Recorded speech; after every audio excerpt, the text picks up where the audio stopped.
Good afternoon, and I would like to welcome everyone into today's webinar, Speedup Innovation with Design Thinking. So I'm pretty sure that some of you might be familiar with the topic, and for some of you might not be familiar with this topic. So before we go into this webinar session and I hand over to Dr. Pradeep, I would like to give a small introduction about him from my end. So it's my privilege to introduce our esteemed webinar speaker, Dr. S. Pradeep, who brings a wealth of expertise and experience in the realm of design thinking and digital innovation. Dr. S. Pradeep holds a distinguished position of Assistant Vice President of Nest Digital Private Limited, where he has been an instrumental in driving the company's success through the innovative design strategies and cutting-edge solutions. With an illustrious career as an innovation strategist and design thinking practitioner, Dr. Pradeep had garnered widespread recognition of his profound contribution to this field. Before I hand over to Dr. S. Pradeep, a small introduction about today's topic. Design thinking is a problem-solving approach that emphasizes empathy, creativity, and collaboration. It is a human-centered methodology that seeks to understand users' needs and challenges and then generate an innovative solutions to address them. So design thinking can be applied in various fields, including the product design, service design, business strategy, and even social innovations. So with this, I'll finish my introduction. Now I hand over to Dr. Pradeep to give you more insight on this topic. So I would be making Dr. Pradeep as the host now, so that he can start his session with you. Over to you, Dr. Pradeep. Yeah. Hey, thanks, Renu, for the wonderful introduction. Okay, so a very good evening from my side. Okay, so in India now it's a good evening around 7 o'clock, and I came to know that the participants are from the different parts of the world. Okay, now so let me start with where the Renu have ended. Okay, so she was talking about innovation and design thinking. Now, as innovation, if you talk about people from any background, I came to understand that as a student, some of you are from, am I audible, Renu? Hello, can you hear me properly? Am I audible? Okay, fine, perfect, okay. And now, so if you talk about any companies, maybe from the software to FMCG, now we work in a very competitive world. So the innovation is one of the key aspects. Not very loud. Okay, so then let me raise the voice. Okay, how about now? Okay, am I clear now? Yeah, so what I was saying is innovation is very critical, and one of the most powerful tool to trigger the innovation is the design thinking. So maybe another next 40 minutes, I'll give a very brief introduction about design thinking, even though it is a vast subject. Okay, so let me try to touch upon an introduction of the design thinking and how it can help to trigger your innovation. So maybe let me start with 3 questions. If you are able to put your response in chat, that would be really nice. So the first thing is why innovation is very critical in the current business world. Okay, now from any background, from an engineering or technology or in the business, the innovation is one of the very important aspects. So maybe if you're able to put on chat, maybe you can think about why innovation is very critical nowadays. So probably there are some reason is the one is now the world is full of problems. Now every day, we are actually getting new and new problems. So around 4 years back when pandemic hit, that was one of the biggest crises the world was undergoing. Slowly we came out that pandemic crisis. Then we had another problem. Then we had the Russia-Ukraine war. That actually slowed down the world economy. So we feel that when one problem is solved, we can get relaxed. But nowadays, new and new problems comes to the world. Now, Albert Einstein once said that we cannot solve the problem with the same thinking we used when we created them. So every problem is very unique.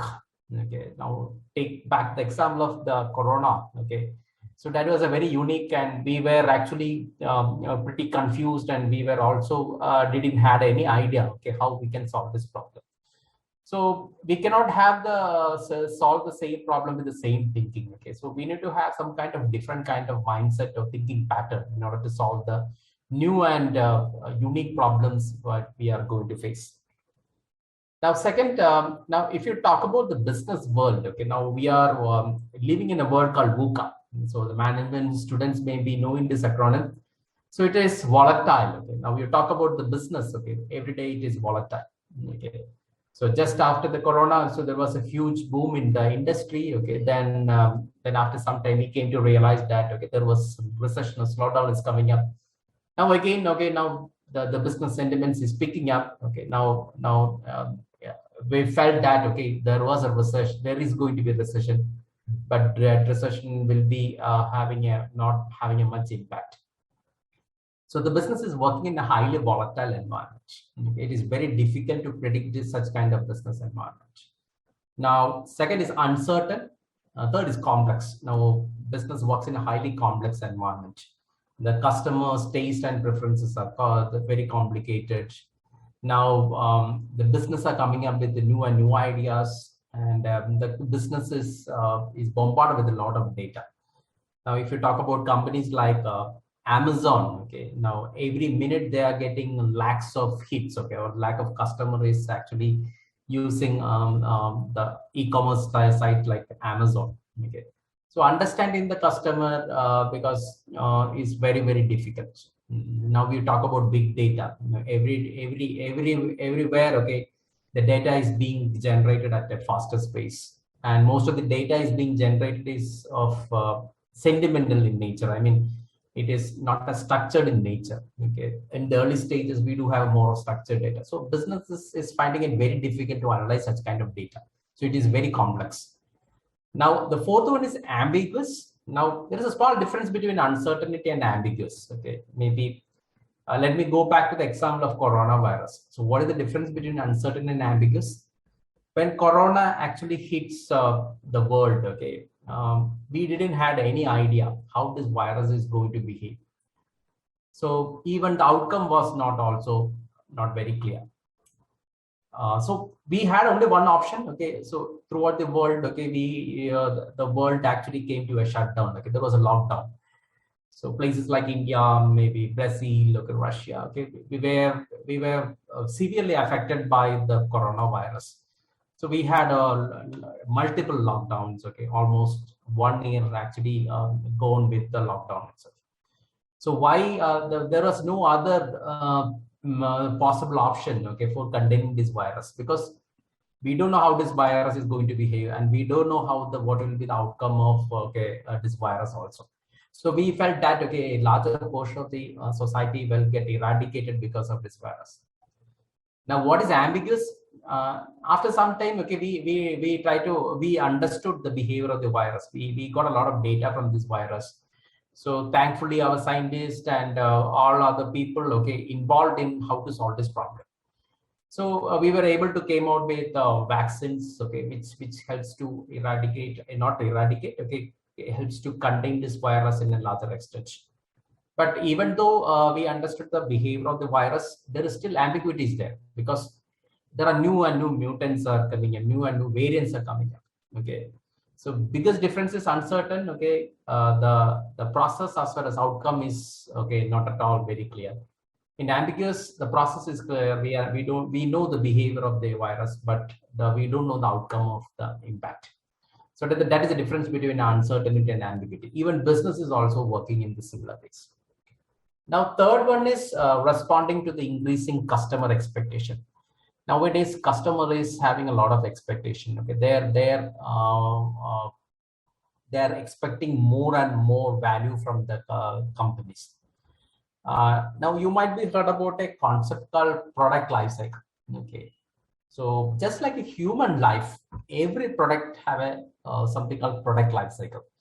So what is the product lifecycle? just like a human, okay, we start as an infant, okay, then to the childhood, then to the teenage, then to the old age, and then later on, okay, we die from the die also. So similarly, okay, in the case of any product, okay, it will have an introduction stage. So you can see in the vertical axis, it is the sales, and in the horizontal axis, you can see the time.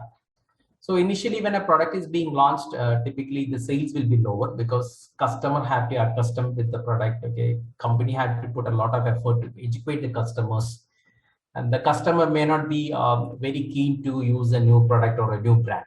So the introduction stage, the sales will be very less. Now, after some time, once the customer see the value in the product, and once the brand image is being enhanced, there can be huge growth coming from that particular product. Now, at a later stage, there will be something called maturity. Now, at this stage, okay, customer is seeking new and new experience. So they may switch to a new product. Okay, they may look for a new kind of features. So at that point of time, okay, you will have a good competition. You will have a good competition, and slowly your products start declining. So we have a lot of examples. I'm right, BlackBerry phones, okay, Nokia. So these were few products, okay, which actually declined or extinguished from the market. Now, some of the companies, in order to extend the product life cycle, okay, they use something called product extension. Okay, they used to keep changes in the product. Okay, so this is quite used by automobiles. Okay, maybe every 5 years or 6 years. Okay, they make a lot of changes in the model, and they try to bring out a new kind of product, even though there is only a cosmetic differences there. Now, some of this product extension is done organically, and some of the product extension is done inorganically.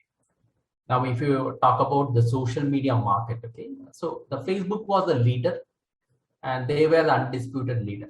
But after some time, okay, the Facebook got a good competition from companies like Instagram and WhatsApp, because they offer a very unique features compared to the Facebook. If you talk about Instagram, okay, it have a lot of features too, where you can display your beautiful pictures. It focuses more on the picture aspects or the visual aspects. Now, WhatsApp is highly personalized. So what did Facebook or Mark Zuckerberg did? Okay, he acquired Instagram and WhatsApp, so that the social media market or his product getting extended in the whole scenario. Now, this is a classic case study. Okay, Nokia was the undisputed leader, and these are the two models. Okay, 3100 and 2100. They sold more than 150 million units. Okay, even though Nokia was an undisputed leader for almost 15 years, okay, they actually didn't understand the changing taste and preference of the customers. So later on, the companies like Samsung and Apple, okay, they identified, okay, what is the expectations of the customers. So Nokia had a feeling that as far as they build they bring out a Nokia brand, okay, people will buy it. But that was a wrong perception, and they failed terribly and miserably in the market. Okay. Now there was another challenge. The first challenge is the product life cycle of the company is getting shorter. Okay.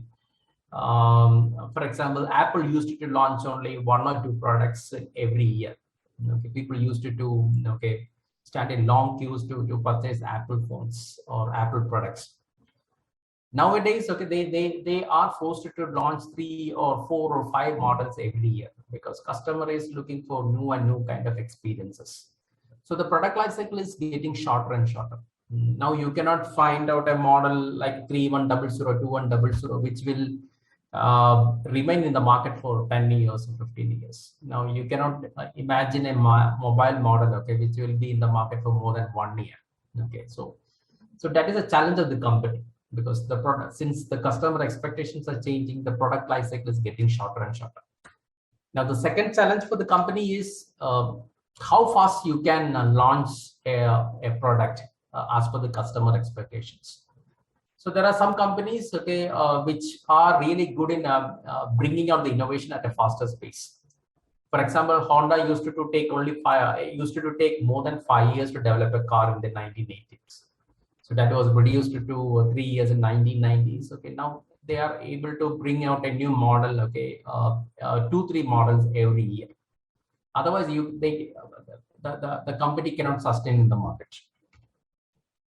Now HP, they are the leaders in the printing business. Okay, they used to take around 4.5 years to make a new printer.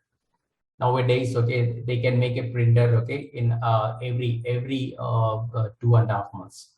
Okay, so the challenge for the company is multifold. Okay, so the first one I was saying is the product life cycle is getting shorter.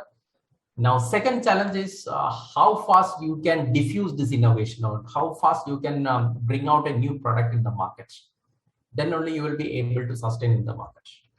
Now, just coming to the point, okay, now what is innovation? Okay, maybe you can just think about, okay, so innovation is if you talk about a very simple definition, it is a process which new ideas are successfully exploited to create economic, social, and environmental value. Now, people are often confused innovation with the creativity. Okay, so what is the difference between innovation and creativity? So the creativity is normally we can say an essential spirit and behavior. Okay, it may not leads to an outcome. Okay. A lot of us are very creative. Okay, we used to think about new ideas, but innovation is an outcome, or innovation is what is say it is a concrete, whereas creativity is an abstract. To bring out from an abstract to concrete, it requires a lot of effort. You need to have a lot of research. You need to have a lot of persistence. You need to have a lot of investments. You need to have a lot of patience. Okay. So that is why we can find only few innovations. From people.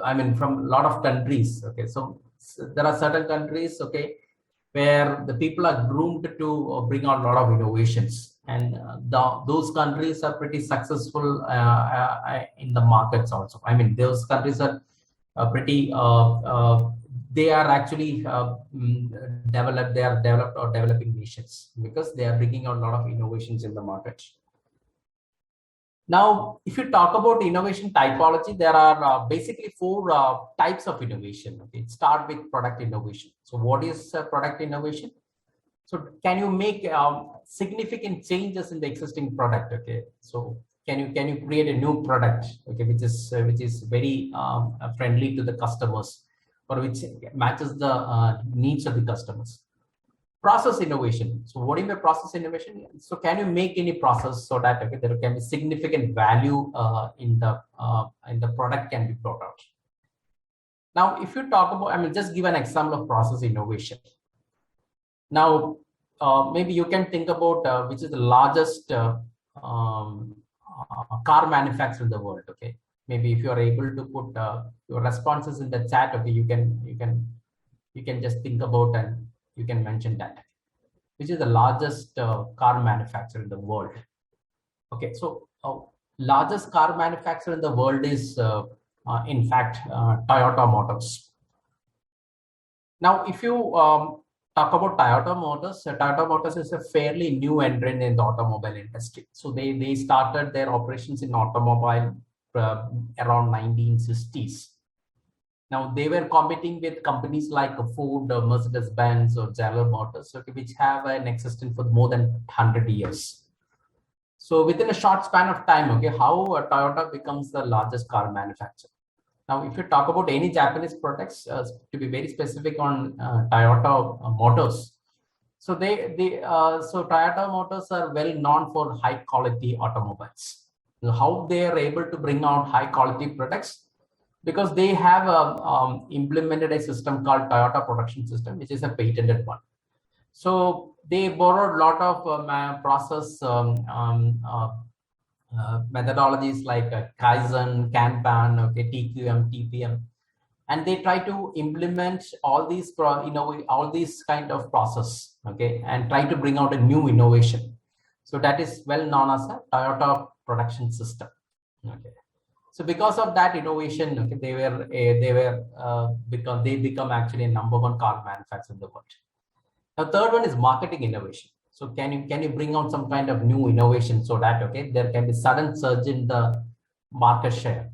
Now, organizational innovation, can you think about some kind of innovation where organization or business practices are functioning so that it can increase the efficiency or effectiveness of the organization? Now, if you talk a little bit more about innovation, the innovation can be divided into further. Okay, so basically, when you talk about innovation, there are two important characteristics that needed for the innovation. One is novelty. So how novel or how unique your product or services are. Now, value. How are you creating a value to the customers? So what is the meaning of value? Or maybe if you talk about difference between price and value, the price is what you pay for it. So value is what is the experience or what is you are getting additional from what you're paying. Let me give an example. Okay, if you talk about the price of a pacemaker, okay, which used to regulate our heartbeat, from an Indian perspective, okay, it talks about around 3 to 4 lakhs of Indian rupees. Okay, now what is the value of? So value is the life. Now, if you, the greatest innovations are the innovations which have a very uniqueness, how they are able to create a value to the customer. Now, talking about Apple phones, okay, they are unique because their UI, I mean, the UI as well as UX is highly differentiated from the other products. Now, these are the few the kinds of innovations. So one is called radical innovation. So what is a radical innovation? So radical innovation is basically you are making a significant changes in the existing product or services. So the best example is Apple iPhones itself. So they came out a concept called okay, one-touch navigation to all the features. Okay, so that was a radical innovation. Incremental innovation. So in the case of incremental innovation, there is only a small difference or small changes in the existing product. So let me come back to the Apple. Okay, so Apple have a 14 and Apple have a 14. The next version is there. Okay, so they have a different series of 14. Apple 14 is there. So there will be only a small or incremental changes will be there. Now, disruptive innovation. So what is a disruptive innovation? In the case of disruptive innovation, the word disruption, okay, the meaning of disruption is it actually makes something existing process or existing industry, okay, being extinguished from the market. So let me give an example. Okay, I hope most of you may be using Netflix. So when Netflix was launched in the market, Netflix have a business model of delivering DVDs or VCDs to the homes of US market. So at that point of time, the Blockbuster was the market leader. Now, after some time, Netflix was able to understand that, okay, the customers are actually slowly moving to internet, okay, for the entertainment. So they understood that, okay, especially the youths, okay, so they want to have some kind of unique experiences. So slowly they stopped the business model. Okay, at that point of time, it was a controversy also. I mean, controversy inside the company because at a sudden moment, okay, Netflix stopped one of the most profitable business of delivering DVDs to the homes. But that was a bold decision by their CEO also. So they started in 2000 streaming business, or they started something called OTT. Okay. After some time, again they try to innovate. Okay, they understood that a huge segment of customers are going to the movie theaters for watch the movies.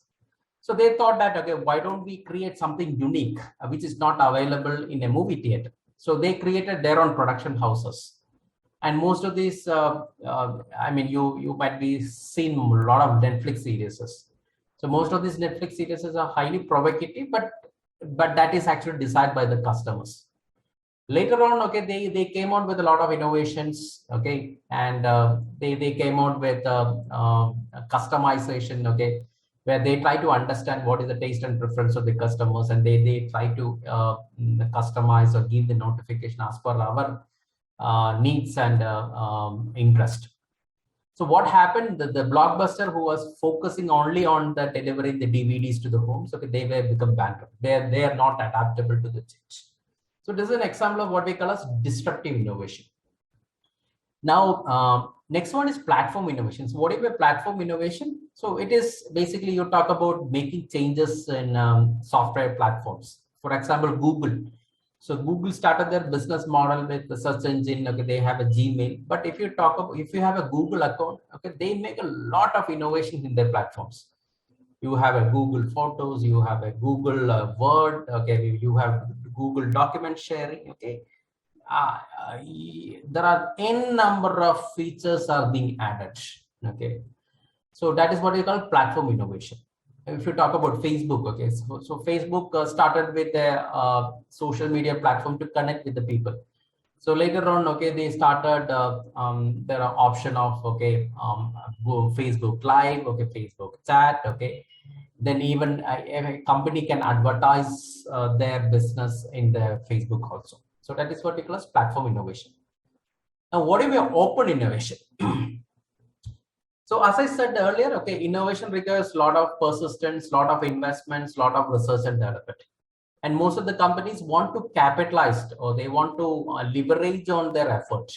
Okay, so let us go back to the COVID vaccines. Okay, even though the COVID wasn't, vaccines were very essential to save millions of lives. Okay, but most of the companies were charging a huge amount.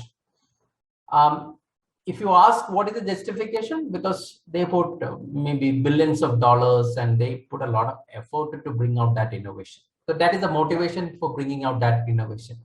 If you're talking about pharma company, some of the medicine, the cost of medicine can be 1/100th of the cost. The rest of the money, okay, they're trying to okay, plow back what they're invested for the R&D. So that is the justification. Now, when it comes to open innovation, there are a few examples, okay, where innovation, the results of innovation is actually given to the public. Okay, so there was a study conducted by Gardner. Okay, so they found out that the best source of innovation or creating ideas is from the customers, because the customers are the people who use the product. They are the people who can really talk about what are the pain points, expectation and experience of a product. So they are the best people to give you ideas about a product. So what happened? Okay, so this is a beautiful statement said by Steve Jobs. Okay, so you can't just ask customers what they want and then try to give that to them. By the time you get it built, they will want something new. So some of the companies they try to create, they try to generate ideas from the public itself. For example, you may be knowing about IKEA. So one of the key differentiation of Nokia from other furniture players is that they bring the customers, suppliers, manufacturers, everything together. So this is something called customer co-creation. So they have a platform where if you have certain ideas of okay, bringing out innovations in the furniture, you can bring it in that kind of platform. Now you may be heard about something called Lego. Okay, they are very famous toy manufacturing, leader in the toy manufacturing. They also seek ideas from the kids, okay, and try to implement it. And some of these ideas shared by these kids or the public can be monetized. Okay. For example, Lego used to share a certain percentage of revenue for such kind of ideas, great ideas, which been shortlisted. So that is what we call as open innovation. Then the last one is frugal innovation. So most of the time we feel that okay, innovation requires high technology, it requires huge investments. Sometimes you can bring a lot of value to the customer with small changes in the existing product without much investment in technology, without using much technology. So I just want to share one example of frugal innovation. So this was one frugal innovation from India. You know, in India, the lot of people are not able to afford their refrigerator, especially from the rural areas. If you talk about the need for a refrigerator in the rural areas, unlike urban areas where we want to keep food for maybe 5 or 6 days, okay. In the case of rural areas, they want to keep the food stay fresh, okay, for one more day. because there can be spillover of additional cooking that needs to be kept for another day. So there's a person called Mansuk. Okay, so he created something called Mitti code. It is what he calls village fridge. That going back to the olden technique of using the clay for keeping the food fresh. Okay, so that is what we call as Mitti code. Okay, he won a lot of awards. So there was another example in, again, if you talk about Indian case. Okay, so we have a place called Rajasthan where that is a desert where women used to carry the water in their heads. Okay, so this was a frugal innovation which reduced the effort of the women. So in short, these are the different kind of innovation. Okay, radical innovation that talks about a lot of changes in the existing product. Incremental means small changes in the existing product. Disruptive means because of that innovation, the industry is being disrupted. Platform, it talks about small changes or bringing new features in platforms or software platforms. Open innovation, that kind of the results of the innovation is open to the public. Linux operating system, that is one example. Okay, so Microsoft operating system, okay, whatever new features they are bringing, we need to pay a price for that. But when it comes to the Linux, it is open to all. Frugal, okay, which may require a small changes in the existing technology, or which it does not use much of technology, but it creates a lot of value to the customers. So these are the few examples of innovation. Now, when it comes to the innovation, okay, these are the four important factors. Okay, you need to talk about customers, okay, because the customers will be the ultimate beneficiary of the innovation. The employees, because employees are the responsible for developing a new product or innovation. So we need to train and we need to equip the employees. We need to use technology, the culture of the organization. Okay, few companies, they have a culture of bringing innovation. For example, companies like Apple, okay, they used to plow back around 20% of the profits to the R&D. So they say they feel that, okay, if they want to sustain in the market, they need to bring out innovations. So these are the companies which plow back a lot of amount from their profits, and they focus a lot on research and development and bringing a lot of innovations. So organization culture also makes a lot of importance in bringing innovation. So this is the first part of my presentation. Okay, now next part of my presentation is how we can bring innovations. Because if you're looking for any kind of career, okay, if you're working in any organization, okay, most of the companies are looking for some kind of innovation to sustain in the market or survive in the market. So one of the most powerful technique to bring out innovation is the design thinking. Okay, now what is design thinking? So I will talk, it is basically a mindset. Okay, the biggest difference between design thinking and the other problem solving techniques is design thinking focus more on the humans. Okay, they try to understand what is the exact expectation or pain points of the customers. They don't see customers as a profit generating unit.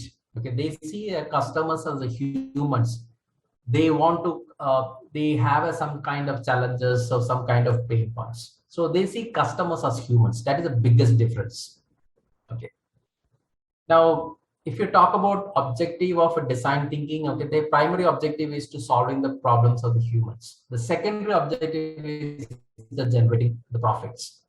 That makes sense also, am I right? Okay, if you are able to give a good solution which can solve the problems of the human, okay, the people will buy that product. Okay, the outcome is more sales and more revenue, more profit. Now another aspect of design thinking is collaborative. Okay, so design thinking actually leverages on different kind of subjects and different inside an organization also. They need to actually work with different departments. When it comes to the subject, design thinking derives theories from consumer psychology. It derives theory from technology. It derives theory from marketing research. It derives theory from pure psychology. It derives theory from UI, UX. Okay. And when it comes to the department, the people who are in the product development or who are actually working the innovation, okay, they need to work with the different departments. They need to work with R&D, they need to work with the finance, they need to work with the legal, okay, they need to work with the production, okay. So it basically talks about a collaborative approach, and they are very optimistic, okay.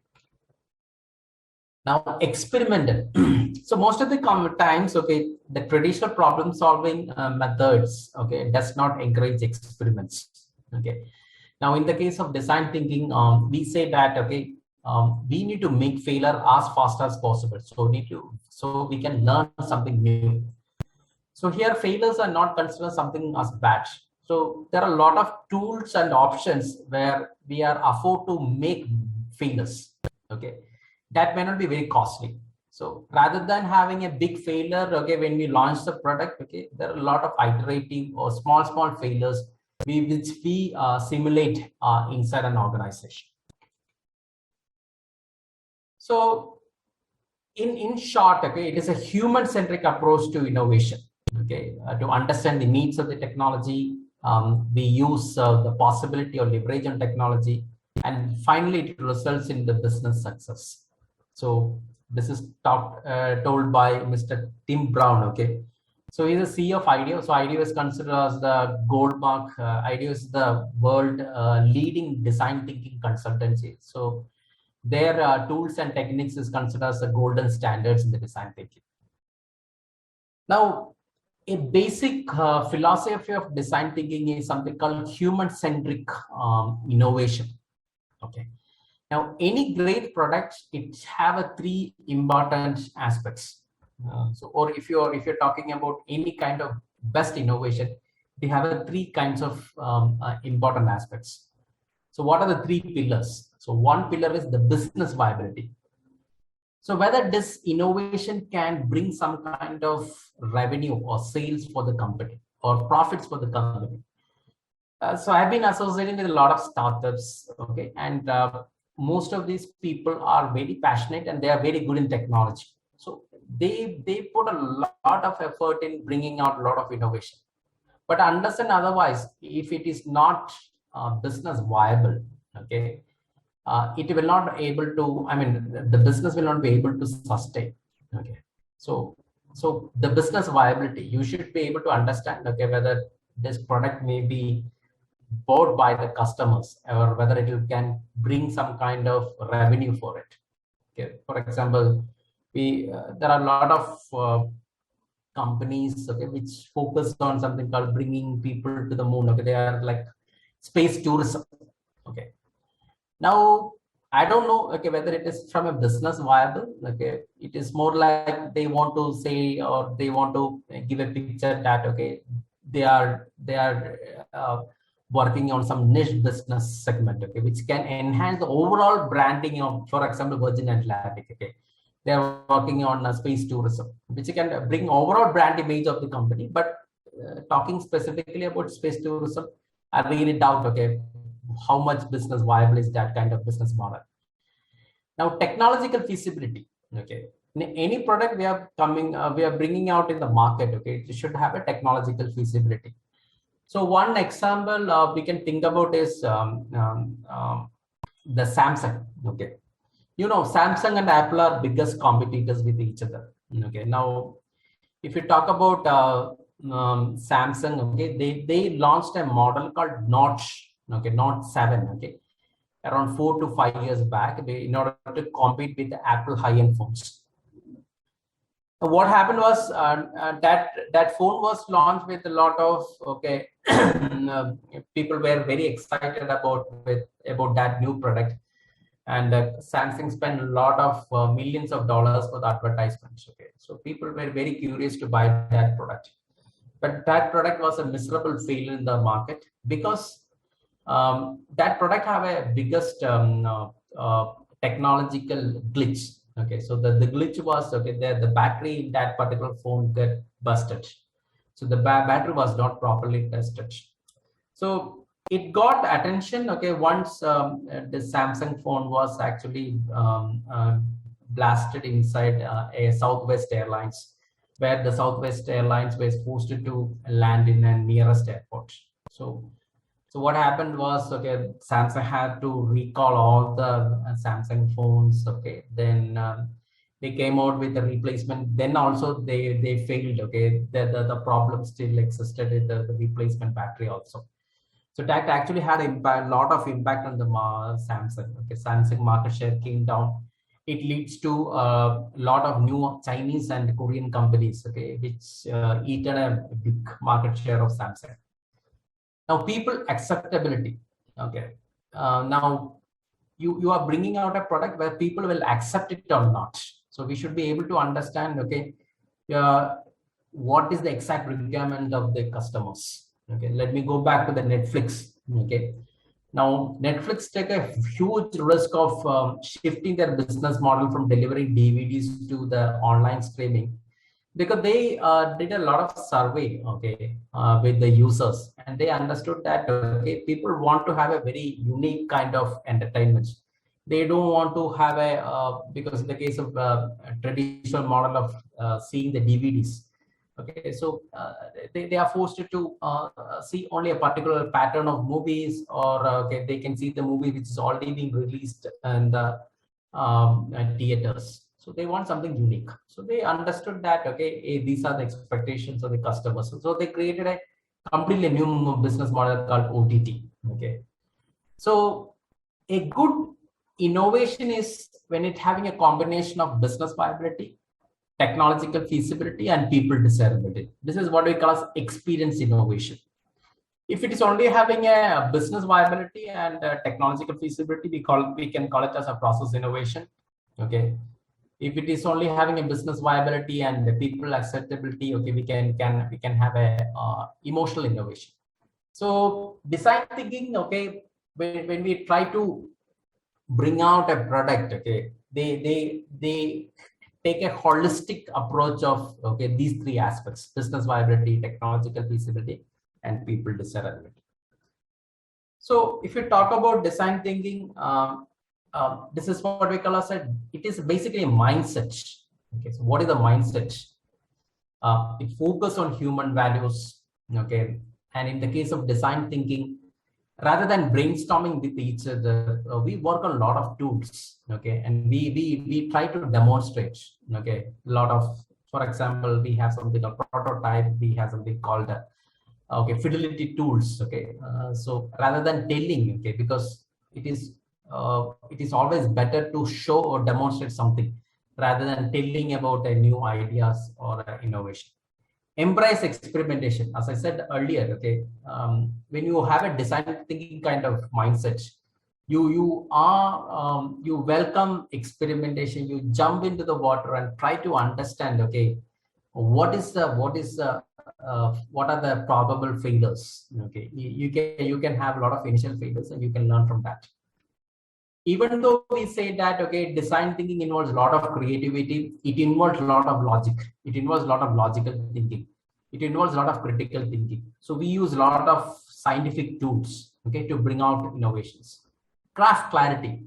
Initially, when we approach a problems, we call as a big problems. Okay, so it may not have a clear outcome. Okay, it may have an impact on different kind of stakeholders. But when you use a different kind of tools and techniques, okay, later on, even though there's a ambiguity is there, okay, we will be able to get a more clarity.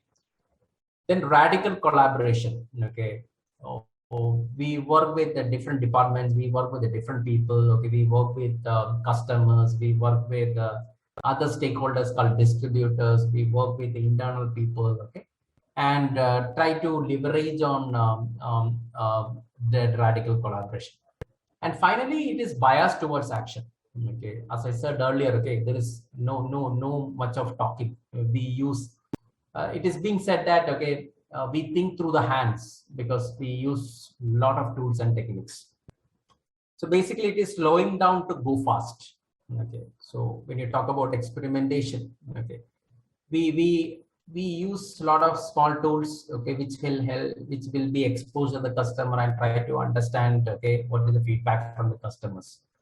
So basically, it may look like slowing down a little bit, But when you the outcome of the design thinking is you can come out with an innovation of product which is actually matches the exact requirements of the customers. That will reduce the failure rate in the market. Now, these are the few companies which have implemented the design thinking. Okay, I said few examples of Apple, Netflix, Airbnb, Amazon, IBM, and Google. Now, so let me give you one example of Google. Okay. Now, if you talk about Google, okay, they came into the search engine market at a very later stage. Now nowadays the word Google is synonym with the search engine. If I ask my kids, okay, what is search engine, they may not be knowing about search engine. But if I ask, hey, go to Google or Chat GPT to search something, okay, they know something. I mean, they know about Google. Now, if you observe Google, okay, they were very late entering the market. Earlier, the search engine was dominated by players like Yahoo, Microsoft, Bing. Okay. Now, when Google wants to enter into the search engine market, they did a user survey, or they talked with the customers. Say, what is the existing pain points you can see in the search engine market? So the biggest competitor at that point of time was Yahoo. Okay. Now, if you talk about Yahoo search engine, their business model was displaying a lot of advertisements in their homepage, and the search tab was very small. In fact, okay, you need to really search by the search tab. Now, how the Google differentiate from the other search engine players? So the Google front page is very simple. Now, if you talk about any Google products, it is very simple. It is very user friendly. Okay, if you go to the Google, okay, you can see only the Google logo, and there is a tab where you can put the information. Now, Google, the other features of Google, it is 5 to 10 times faster than its competitors. Okay, then okay, you will get a lot of results. Okay, for example, okay, when you type about design thinking on the bottom, you can find out that there are 15 or 16 lakhs results. So it gives an impression that okay, you as a customer, you need not to go to the Yahoo or Microsoft Bing to search more information. The Google is the ultimate repository of all kind of information, which is not right also. Okay. Now, maybe I have very less time, but I will just conclude with the 3 or 4 slides. Now, why should we use design thinking? This is applied in every industry. Okay, this reinforces innovation, this solves problem, and nowadays people who are in the leadership position, okay, we are looking for people with a design thinking mindset, and this is not only for the designers. The impact of design thinking for the organization, okay, the market value of the companies, okay, who have implemented design thinking is much larger than the traditional companies. So I just stop with this. What is the process of design thinking? Okay, so design thinking involves 5-stage process. Okay, now what is the 5-stage process? So this model is created by Stanford University. It starts with empathize. So what do you mean by empathize? So first of all, we need to understand, okay, what is the pain points of the customer, why the customer is not happy with the product. So in order to understand why customer is not happy with the product, we may use different kind of tools. Okay, you may use surveys, we may use an interviews, we may use a focus group discussion, we may use an observation. Okay, and based on the data from all these sources, okay, we will go to the next stage called define. So what do you mean define? So suppose if you have some kind of ailments, you go to the doctor. So before prescribing the medicine, okay, doctor will ask a lot of questions, and he may ask to do a blood test, or he may ask you to do a other kind of diagnostic test. So what he is trying to do, he try to understand what is the exact disease. Then only he will prescribe medicines. So similarly, in the case of empathize, we talk with the customers. So these are only the symptoms, but we need to understand what is the root cause analysis. What is the exact pain points of the customers? So that is what we call as defining. Now, once we understand the root cause analysis, the next stage is now we think about solutions, how we can create a beautiful ideas or beautiful solutions for these specific problems being identified. So in the case of design thinking, we use a lot of tools like mind mapping, we use 6 thinking hats, brainstorming, reverse brainstorming. Now you have a lot of beautiful ideas. The next stage is, so we want to create a product.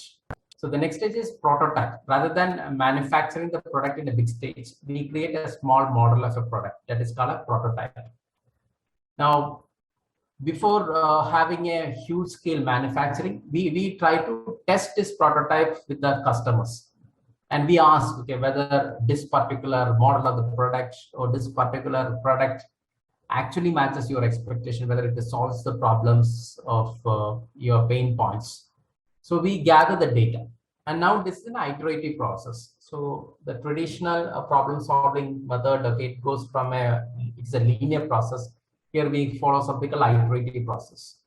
So what do you mean by iterative process? For example, in the case of prototyping, we found out that we need more ideas to make this product more value. Okay, we may go back to the ideation and generate more ideas.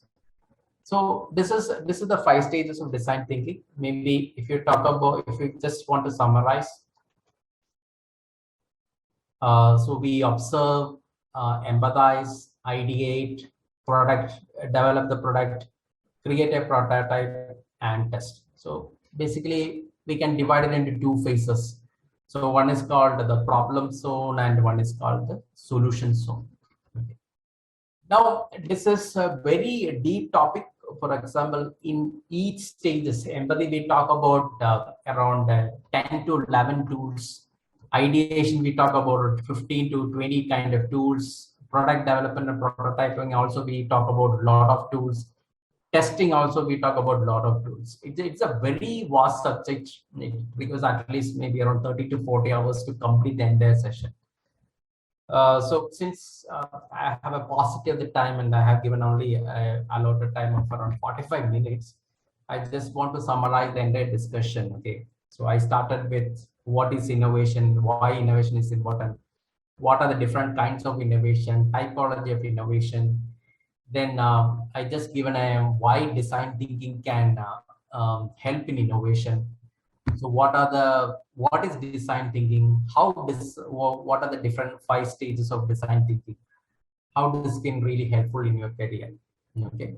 So in short, this is a very powerful technique. Even you from any industry, even you from any subject, this is one of the very powerful technique used extensively in the industry. Okay.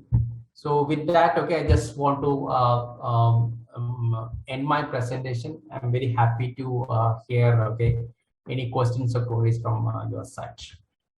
Thank you, Dr. Pradeep, for that wonderful presentation. And I'm pretty sure that all of you have really, gone through that or understood that session quite well. And now the floor is open for the learners to ask your doubts. So if you're unable to unmute, please do put your question in the chat box also. That is also fine. So I can read the question for Dr. Pradeep. Or else if you have a question and you're able to, you can unmute and ask, then please do raise your hand so that I can unmute from my end and you can go ahead with your questions. Yes, Mr. Hello. Yes. Hello. Am I audible? Yes, you are. Go ahead. Okay, like briefly, can you touch on incremental innovation, just briefly? Yeah, so increment, a good question. Okay, so incremental innovation is basically you talk about a small difference in the different models. Okay, for example, Apple, you talk about Apple 14 and Apple, okay, the 14X. Okay, so it talks about small differences in the existing products compared to the radical innovation. Okay, so radical innovation is you are making a lot of changes in the product. Again, coming back to the Apple. Okay, so Apple had a radical innovation from the existing models because they came out with a concept of one-stop navigation through all the features. Okay, no, thank you. Thank you. Okay. Yeah, thank you. And yes, we have one more question from Mr. Tato, I guess.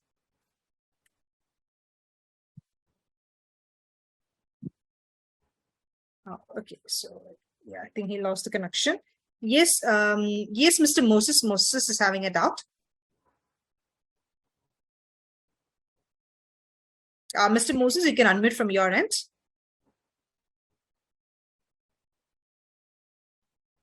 So please unmute. Mr. Moses, please unmute. Okay. Yes, you can. Yes, we can hear you. Okay. My question is photo tapping design or maybe imprint. Can you emphasize on that one too for us so that we can know where forward?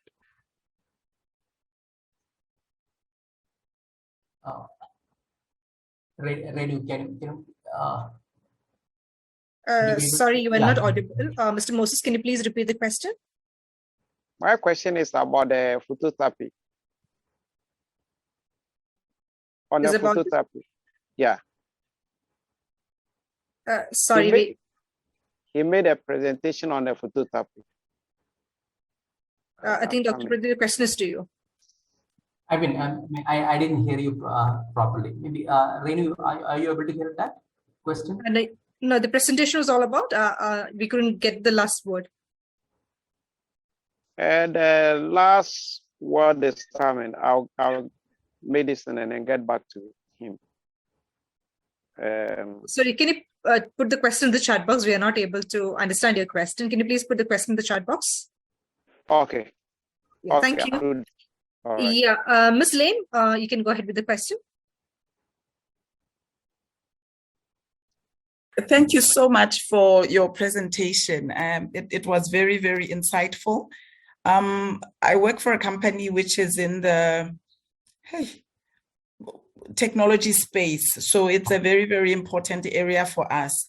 I just wanted to understand the stages, the last stages that you explained, where we are doing the empathy, the ideation, and all those other stages. Typically, how long does an organization, I know it will vary from stage to stage, but just to get an appreciation of maybe how long those stages can take within each component of the design thinking process. Oh, wonderful question. Okay, I really appreciate it. It was a really great question. So this question, if I want to answer, okay, depends upon, okay, there are a couple of factors. Okay, so the couple of factors, whether the organization have an existing design thinking, the structure, culture is there, whether people already know about, okay, the different thinking practices are there. In short, okay, what from my experience, it will take approximately 6 to 7 months, minimum 6 to 7 months to go through the entire stages and came out with a new product. I mean, minimum, okay, because when you talk about the empathize stage, okay, we use different kind of tools. Okay, we need to have a minimum sample size to engage with the customers, get the data, analyze the data, then create solutions, then create a prototype, again testing in the market. Testing also is a difficult phase. Again, okay, there are, if you are a startup, okay, maybe if you are looking with a very simple product, okay, maybe you can cut down the time to maybe around 1 or 2 months. But companies like Apple, okay, they used to take minimum 1 year to come out with go through the entire process and come out with a product. Yeah. Thank you, Ms. Lim, and Dr. Pradeep also for the response. I have a question in the chat box. Before that, I have put a Google form in the chat so that you can fill it and to get to know more about our courses as well as about the the webinar updates. Also, you can please fill in that form so that we can reach you. And I have a question in the chat box that is put forth by Ms. Aloma. And where she has asked a question, what is the relationship between AI and design thinking? AI and design thinking. Okay. Now, AI application is everywhere. Okay. Now, when it comes to the support of AI needed in the design thinking, a couple of areas. Okay.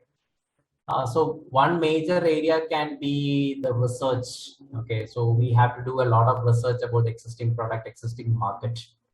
The AI really helpful in gathering a lot of data.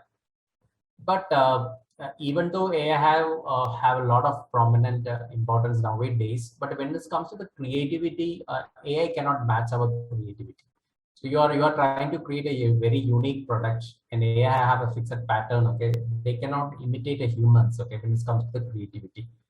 So design thinking maybe at a certain stage, okay, it can help. Okay, but the human, when you talk about human centric design, okay, it focus on humans itself. Okay, so we need to really think to come out with a beautiful solutions. Yeah, no, thank you for that response. And yes, Mr. Tata, you can go ahead with the question.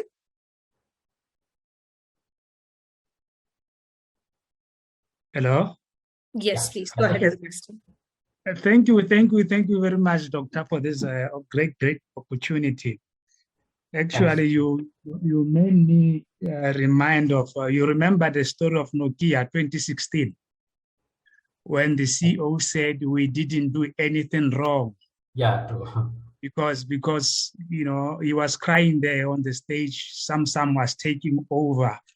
Yeah. And now this propels me to think that maybe, you know, it is important for every big organization and every big business to have sort of like a mini department or an office where we always think about innovation. How can we improve either service or product so that we keep abreast with the market? Like today, when you look at a cell phone, even me, today I'm looking at you. This is e-learning. It has solved time problem. It has solved cost problem. I'm not where you are, but I can hear you. I can talk with you. So now I find it difficult when you just for me, what would be the difference? You say there's creativity and innovation are not exactly the same. However, I always find creativity within innovation. There's no how you can live creativity outside of innovation. Thanks, Tato, okay, for your detailed briefing about the question. So if you talk about biggest difference between creativity and innovation, in fact, creativity leads to innovation. Okay. Now you can have you can think about multiple ideas. Okay. For example, when you talk about creating a new model model for an Apple, okay. Assume that you want to include new features. Okay. For example, okay, I just give you a hypothetical example. Okay, and now can you reduce the size of the mobile? Okay, or even without a physical mobile? Okay, can we have just a virtual mobile? So that is an idea. So you can draw pictures. Okay, you can have a lot of brainstorming. But converting that idea to a product, that becomes a lot of effort. Okay, you need to have a systematic kind of thinking. You need to do a lot of research. Okay, you need to apply the scientific principles. You need to do a user expectation, whether the product is actually required by the customers. So the innovation is one of the toughest tasks. Okay, so people, just like when we are kids, okay, we do have a lot of creativity in us, but converting to a product is not an easy task. That is why, okay, a lot of companies, okay, they don't spend much time on innovation because it's a time consuming and it involves a lot of cost also.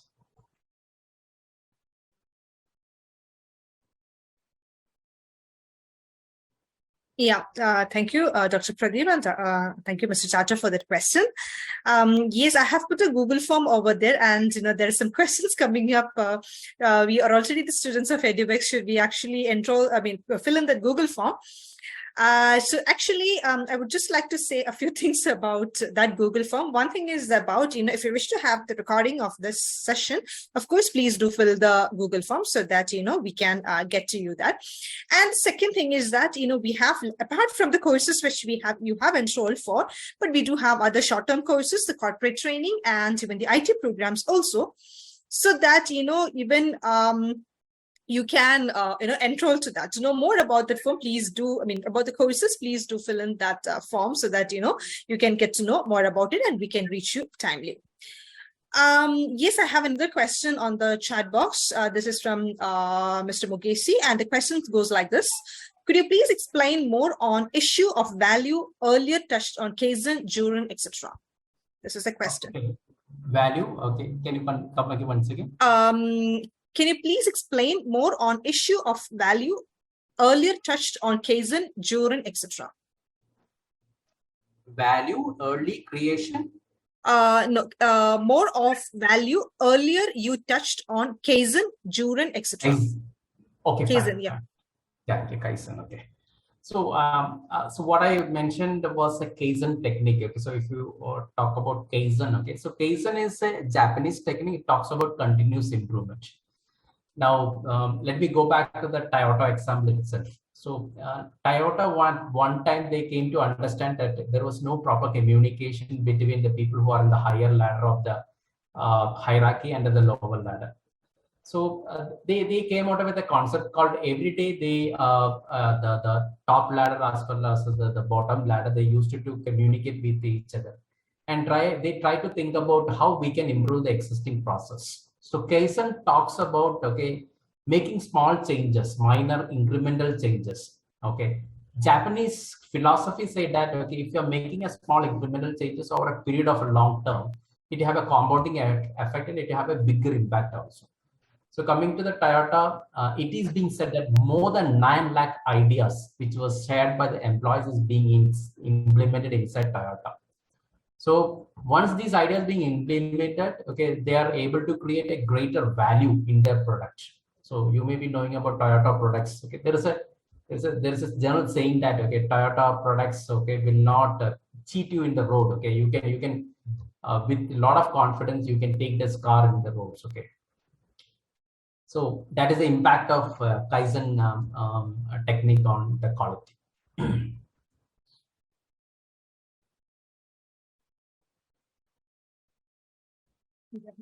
Thank you for the question, Mr. Gezi and Dr. Pradeep. Yes, you can go ahead with the further questions. If you're unable to unmute, yes, Mr. Moses, he's having it out again. Yes, Mr. Moses. My question is, can you emphasize on a prototype and then product development? How can you emerge those things with the hospitals?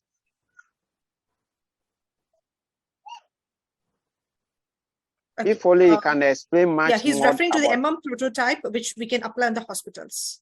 And then the product development. Okay. So, as I said, a prototype is actually creating a model of a product, before launching in a big stage. Now, how can we create a prototype? So we need to go back to the early stages.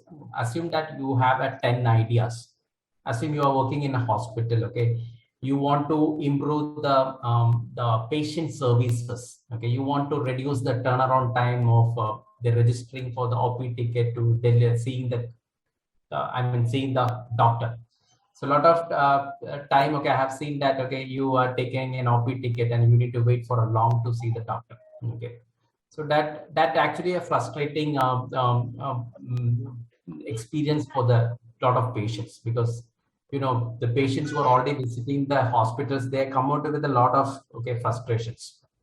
Now you can create a prototype, you can think about an idea, where once this OP ticket is being generated from your mobile, how it can directly link to the blocking of the time of the doctors. Now, before launching that product, we need to have a design, we need to have a system, we need to have a process. So typically, if you want to create a system, you need to have a front and back end technologies, but that may not be possible in a big stage. So there are a lot of tools that are available. For example, there's a tool called Marvel. There is a tool called Figma, where you can create a web app. It's similar, which looks like similar to web app or mobile app. Where each features, for example, I am booking a OP ticket. And it leads to the next stage where you can select a particular doctor. And once that doctor is selected, the doctor available time will be displayed there. if you want to develop a full-fledged product, that requires huge investment. But you can create a small model of that kind of product and try to test with few patients and try to understand whether you like this particular product. If you feel that, okay, the patients are satisfied with such kind of product, now you can think about scaling up, because anyway, you need to have a lot of technology. So rather than investing initially in the technology and try to create a product which may not pass the expectation of the customers, it is like starting very small. Okay, starting with a very small activities. Okay, then focusing on a bigger scale. Yeah, thank you, Mr. Moses and Mr. Pradeep, Dr. Pradeep. And I have a long question on the chat. I have forwarded to you, so you can go through the question because it's a very long paragraph. Yeah, can you explain more on why we should not ask customers what they want? Because in research, it is important not what customers before starting the business. You talked about. Good question. So I just thought asking customers is one among the options. Okay. Now there is another observation, then another technical observation. I'll tell you with an example. Around 10 years back, the Pepsi had a big challenge. Okay, so Pepsi's market share was coming down drastically. So at that point of time, a new CEO was appointed, and incidentally, it was an Indian CEO. She is a woman. Her name is Indraju. So what she did was she observed, okay, what is the behavior of the users. Okay, let me take an example, very specific examples. So, you know, Pepsi is not only on the colas or beverages. They are into, I mean, the making business of chips also. For example, the Lay's. There's a certain difference between how women eat chips and how men eat chips. For example, in the case of a woman eating chips, okay, they don't want to hear the noise of eating that chips to others. Second is, women does not want to have the stains of the chips, okay, fall on their dress. So what Pepsi came out was, based on that observation, they reduce the size of the chips, okay, and they also provide the chips in a sanitizer. So the stains of the chips can be put into the sanitizer. That was a great observation, and that had a made huge impact on their business. So I really agree. Okay, maybe sometimes if you ask customer, they may not be able to respond. Some customers will not respond in fact. So there is another technical observation is there. Okay, we call it as, maybe it can be a photo observation, it can be video observation, it can be direct observation. You observe the body language of the customer and try to gather a lot of inputs from that. Thank you. And yes, I have another question there. Okay, Mr. Ashley has raised the hand. Yes, please go ahead. I think she's not able to unmute it. Okay, I have two questions in the chat box, and the question says this. Okay, Mr. Opemi has asked a question. Please, what are the tools mentioned? I guess for design thinking, maybe. Okay, that's a bit difficult question to answer, because in each stages there are a couple of tools are there. Okay, let me give a few examples of the tools. In the case of empathy stage, we use surveys, focus group discussions, we use observation. Now we do something called competitive analysis also. You know, we should understand how a competitor is doing also. So if you are a strategist today, you heard about something called blue ocean strategy, okay, where specific tools being used by a utility map. Now, when it comes to defining, okay, there again, we do use a lot of statistical principles, okay, because you are gathering data from the empathy stage. You use a lot of statistical tools like correlation, regression, okay, one-way t-test, two-way t-test. When it comes to the ideation, some of the tools we can think about is mind mapping, six thinking hat, brain writing, reverse brain writing. Then when it comes to the prototyping, few tools you can think about is Figma, okay, Marvel, then Balsamic. These are the few tools. When it comes to the testing the product, there are a few tools like A/B testing, multivariate testing, funnel testing. So it's actually it takes a lot of times to explain each tool. But for your information, just to give a brief idea about these tools.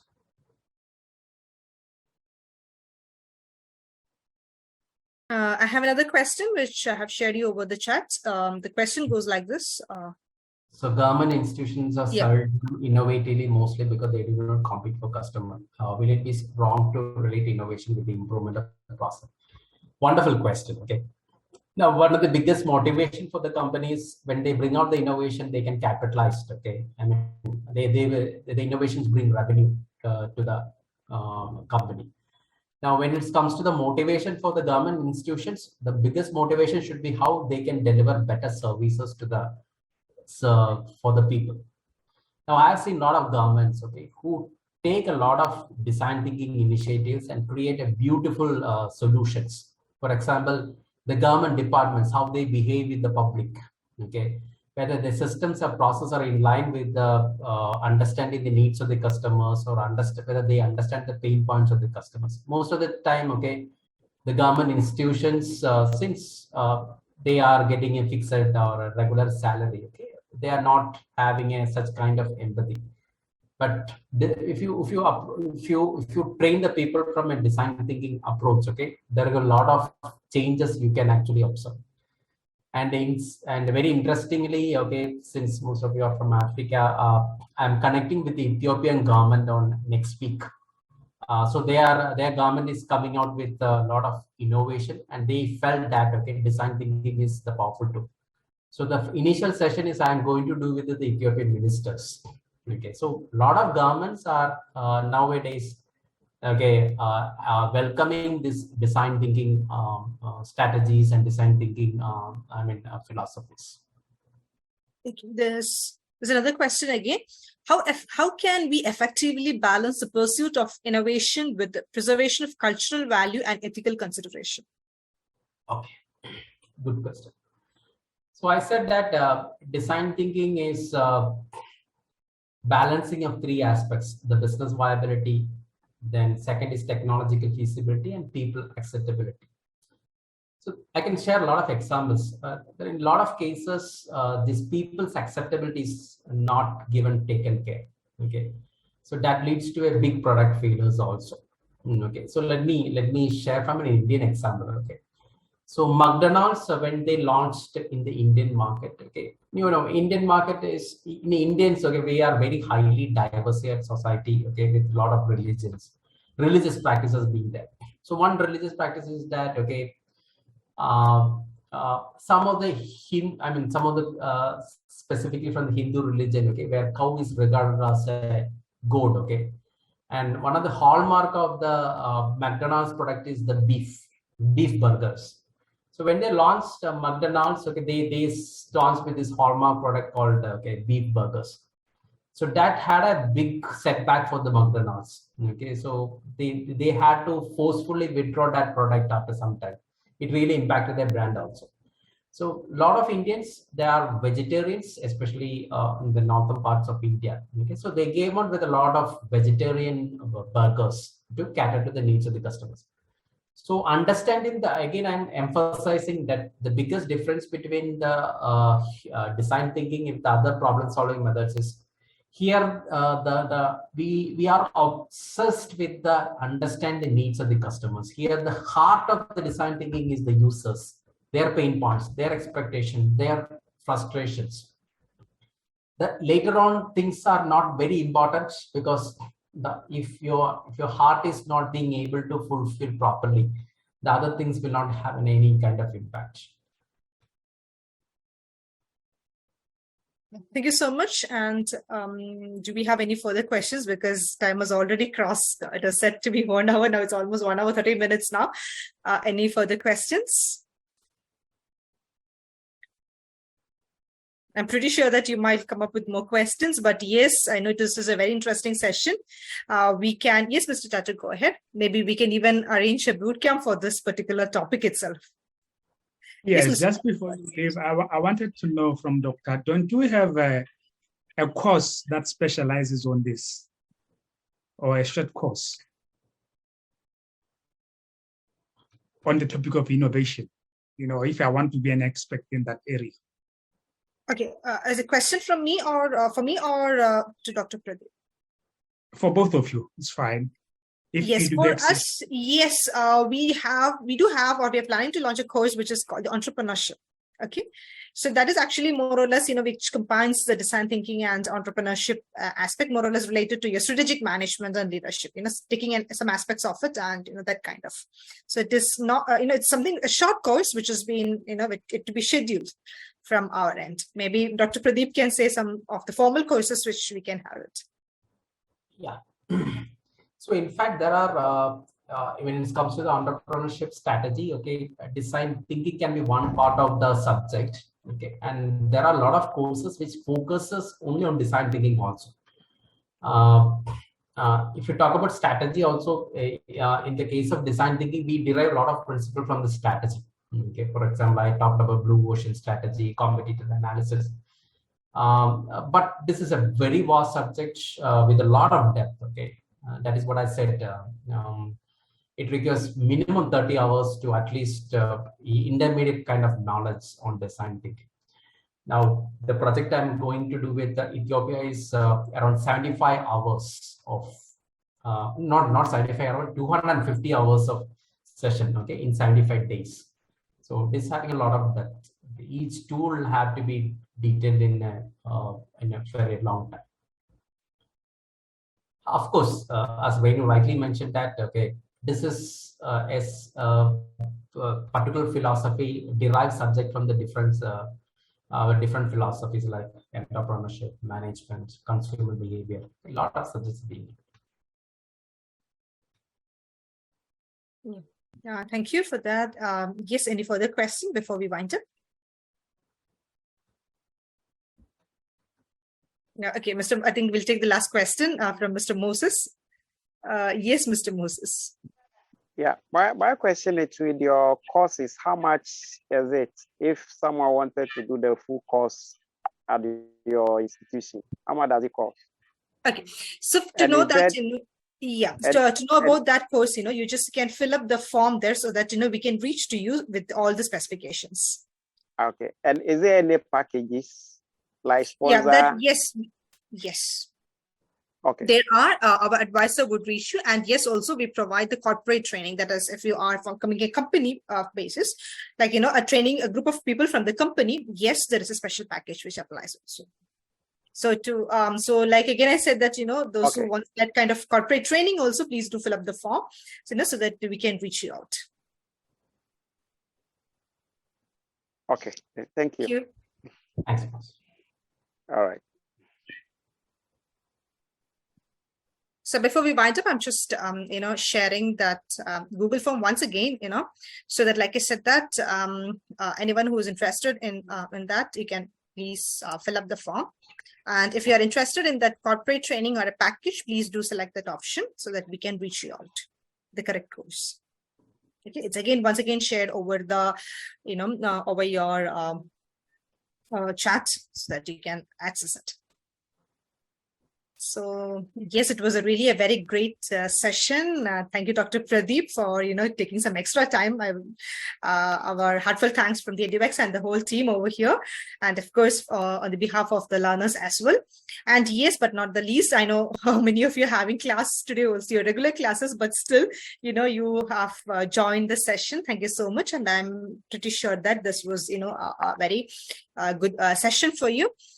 And yes, so thank you once again, and I'm pretty sure that this course now, the boot camps of this courses have become, in demand now, because many of you are coming from that technology as well as a non-technology sector, which uses the design thinking. And so thank you once again, and please do fill up the form so that we can reach you on the right time. Thank you, and have a great weekend. Thank you, Dr. Pradeep. Once again. Thanks, Venu. Thanks all. Bye. Okay, bye-bye.